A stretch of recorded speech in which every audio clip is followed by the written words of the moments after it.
temporary residence, so there was pretty much nothing inside except this book on the table. Should we open it?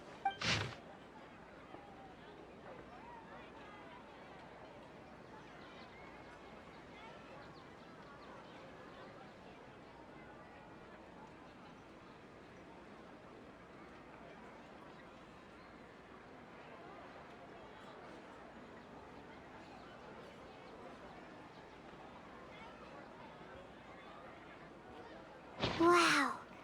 Dunyarzad wrote all of this. Sounds like she was always thinking of us even while we were away. Even though she was also busy preparing for the Sub-Zero's festival and had all her health problems to worry about. She must have wanted to give this to us as a gift on the day of the Sub-Zero's festival, right? If we hadn't found this book, we never would have known. But now that we know, we can't even thank her. Hey! Where are you off to now?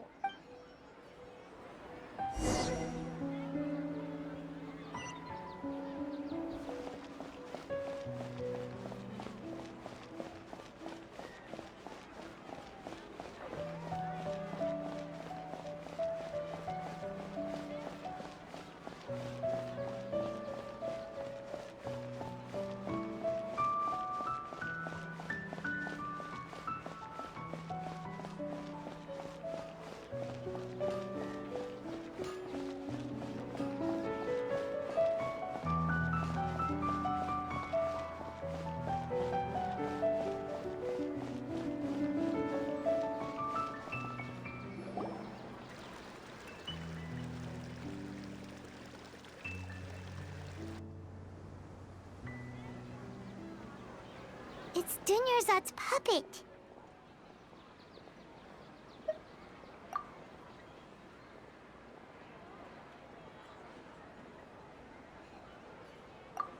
Traveler?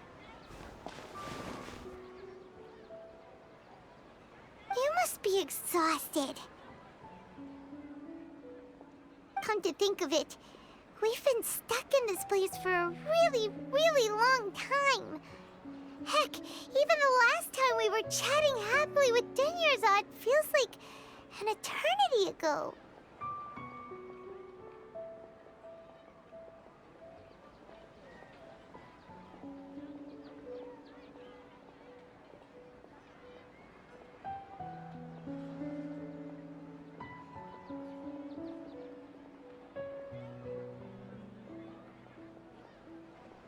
Paimon still remembers when we were sitting here, and the way her eyes sparkled when she talked about Nilou's Dance of Sub-Zeros. There will always be frustrations in life, but I know that the point of living is not to leave behind any regrets.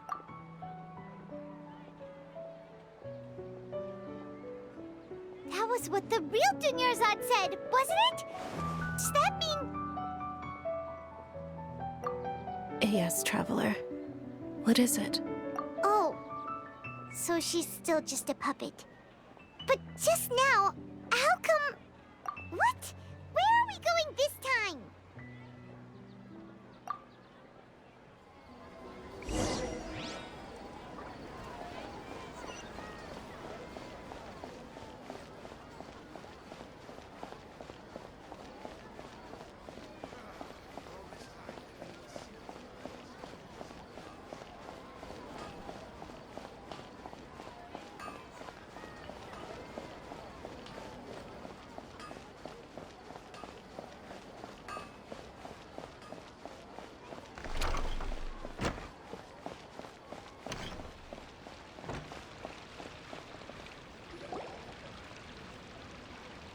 If you continue to resist, we will have to order an investigation into every single event organizer. The Grand Sage has already granted you much leniency. I advise that you exercise tact. How did things turn out like this?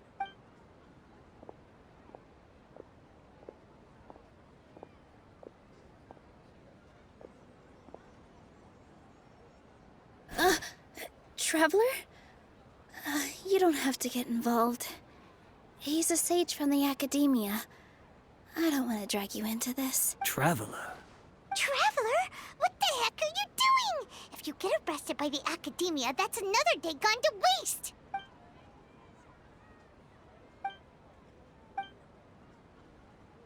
Wait, they're not reacting. Have they been scared stiff? Oh, of course! If this is the sage's plan, they wouldn't put themselves through this. So they're just substitutes. What is this? What happened to the Grand Sage and his entourage?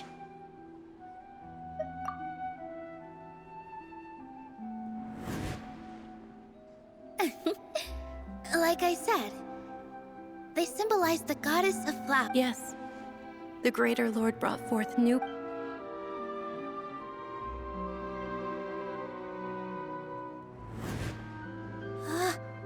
That beautiful shade of purple.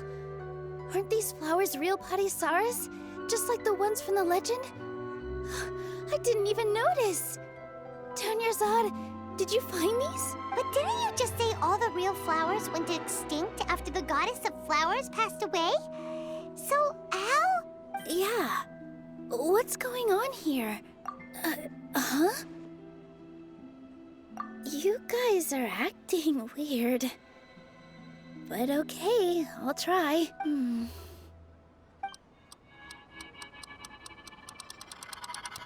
Hey! They disappeared! So Nilu's the host! What a surprise! Purple Padisaras don't exist in the real world anymore! But in Nilu's subconscious, they can appear as decorations on the stage! It's just like the example Nahida told us. People assume there will be food on a plate, and Nilu assumed there would be real Padisaras in the flower pots. So when you saw the flowers, you instantly knew it was Nilu? But if we want to end the samsara, we need the host to become aware that they're dreaming. How should we make Nilu realize that? Am I dreaming? Huh? So I'm right. Is this Lesser Lord Kusanali responding to our celebration of the Sabzeruz festival? Wrong guess, but you aren't completely wrong either. The point is, what made you think this is a dream? As far as you know, people in Sumeru don't dream, right? Yeah, but have you heard the tale of the first sage? To prevent a calamity, he went on a journey to find the Dendro Archon. Ooh, sounds familiar. Dunyarzad told us a story like that when we first arrived in Sumeru City. So it was about the first sage, huh? Yep, but in the part you heard, he hadn't become the first sage yet.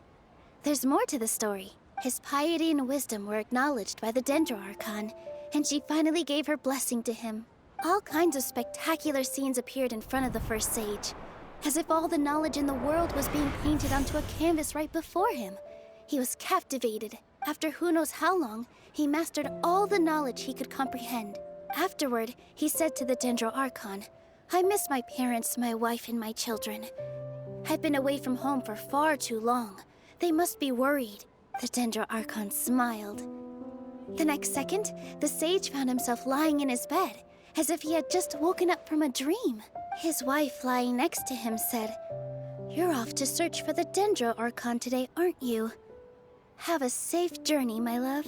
In the end, the first sage took care of many disasters in Sumeru City and founded the Academia. What a happy ending.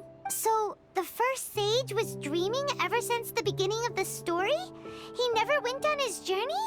Yes. But his faith and determination were conveyed to the Dendro Archon, so she blessed him in the form of a dream. Paimon understands where you're coming from now. I see. Well, it just so happens that today's Sabzeruz festival is almost over too.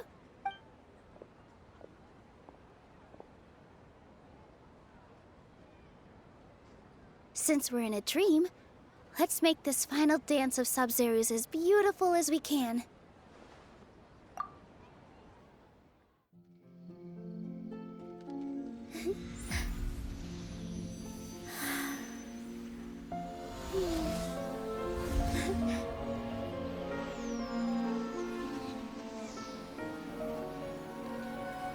The wait is over, everyone.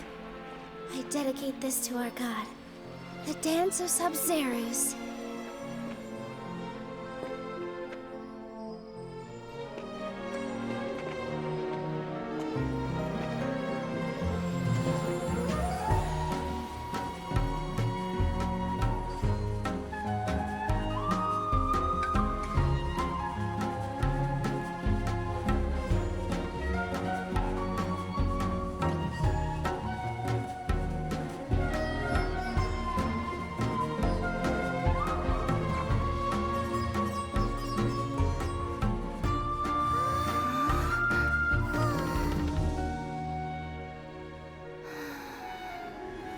I'd be lying if I said I had no regrets. I would have loved to see Nilou's dance.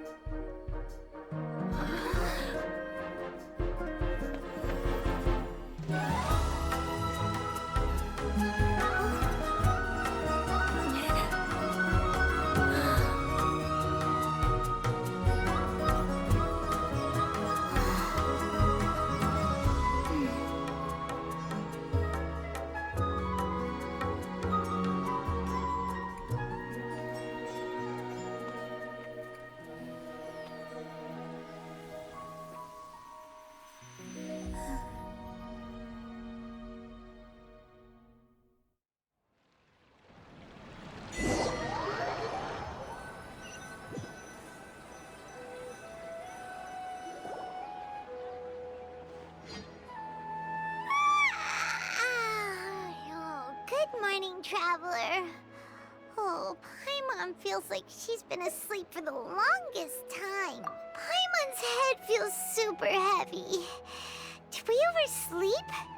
Do you even remember going to sleep last night? Paimon thinks it was after the Sub-Zero's festival.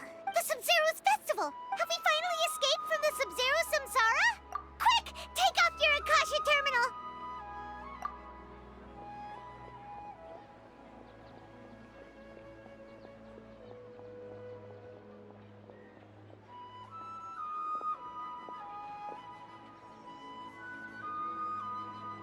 She's not in her room. What happened? Huh? What usual spot?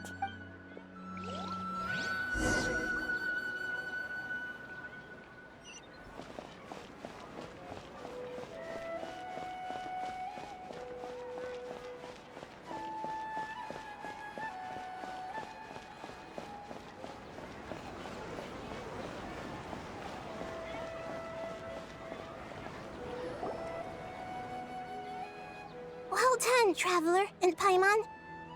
And thank you, Dunyarzad, for organizing the Sub-Zero's festival for me. I'm sorry, who are... Dunyarzad!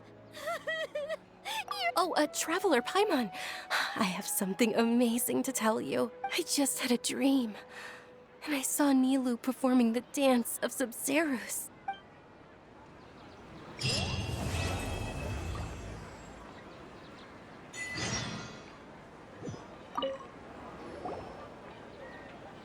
You're actually Nahida, aren't you? Paimon felt like Catherine was acting weird when we met at the Sub-Zero's festival, and... Dunyarzad, did you save her? It's a really long story. We shouldn't disturb her. Her consciousness is still weakened. Let's chat somewhere else. How about by the Traveler's favorite bench?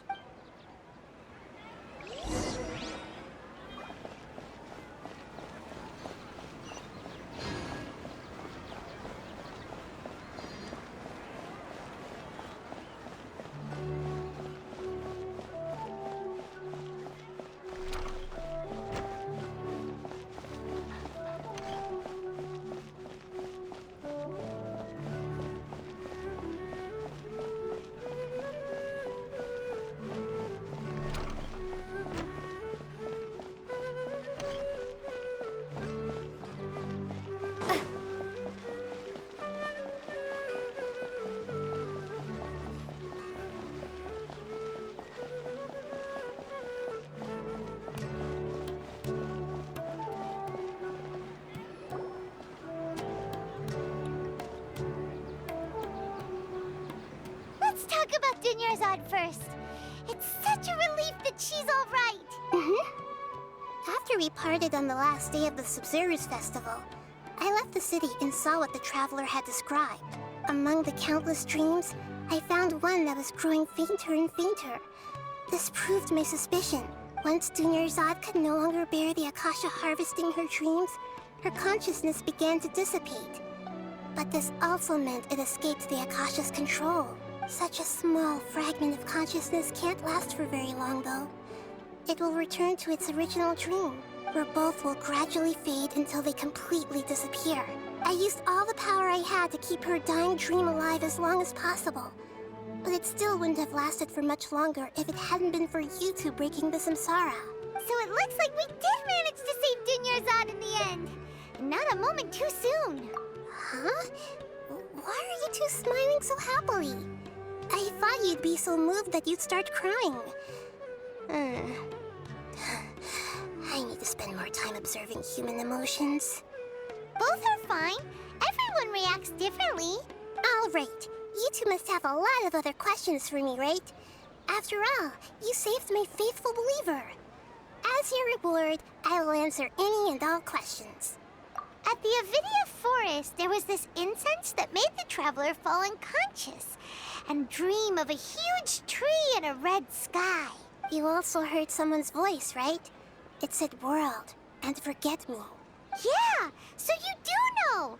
We've been wanting to ask you what that was about, and if the red sky was related to Conria. It seems like the traveler established a connection to Irminsul. That was a message left by Greater Lord Rukkhadevata's residual consciousness in Irminsul. Perhaps her last memory before she died. As you two probably know, Greater Lord Rukkhadevata disappeared after the disaster in Conria. The timings of these events do line up, so your suspicions are reasonable. A message from Greater Lord Rukkhadevata? We thought it was from King Deshret. King Deshret? That god who died even longer ago? Some present-day desert dwellers still worship him. You probably just heard some of their conspiracies. Okay, so what does the message mean? I still haven't managed to decipher it. Even the Akasha isn't currently capable of doing that. Greater Lord Rukkhadevata's residual consciousness in Irminsul seems to be contaminated with something that has a very dangerous aura to it. Many devoted scholars go mad as soon as they connect their consciousness. I've warned the academia about this many times, but people still keep falling victim to it. But I believe this is the key to saving Irminsul. That's why I've kept trying to decipher it. So the tree in the vision was Irminsul? Oh, Tainari also said that Irminsul is sick! Is it because of the contaminated consciousness? But even if you can't figure out what that vision was all about, it seems like our search for you was all in vain. The Traveler wasn't affected after coming in contact with that consciousness. I've never seen anyone like that. With you here, we may have a chance at deciphering it. No, we must decipher its secrets. I've already eliminated all other factors that might affect Irminsul. This is the only one left. This puzzle has life and death at stake. It could determine Irminsul's fate, as well as Tevat's. Got it. I hope my answers were satisfactory, seekers of knowledge. To be honest, maintaining Dunyarzad's fading dream took a lot of mental energy. I think I may need to rest for a while. Oh, and you don't need to worry too much about the Sage's activities for now. The Akasha won't be able to conduct another project on the scale of the Sub-Zero Samsara in the immediate future. Go and get some sleep. Leave everything to us. What a relief. This is truly the most exhausting birthday I've ever had. Traveler? Paimon? Why am I here? Do either of you know? Maybe you were sleepwalking. You know you can't wake up a sleepwalker. We happened to walk by, so we thought we'd wait for you to wake up. I see. Huh. I should visit my maintenance personnel sometime. Oh, I'm fine. I better go. Thank you. We spent quite some time in Sumeru City, but ever since we last said goodbye to Lesser Lord Kusanali, we haven't heard anything from her. Oh, we could...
Ad Astra Abyssosque. We meet again, you two. Hi, Catherine. Do you have any commissions for us today? Commissions, huh? Let me think. Oh, how about this? Please attend the Academia's Academic Symposium this afternoon and recite a love poem on stage.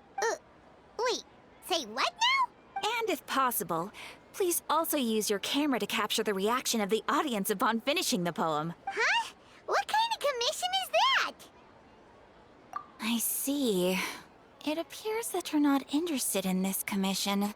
In that case, please go to Port Armos and convince the Eremites there to spend some time volunteering at the local orphanage. Hey, that's not any better. I'm sure the mercenaries will have some interesting reactions as well. Paimon's gotta ask. Just who exactly has been submitting these commissions to the Adventurers Guild? Oh, the commissioner?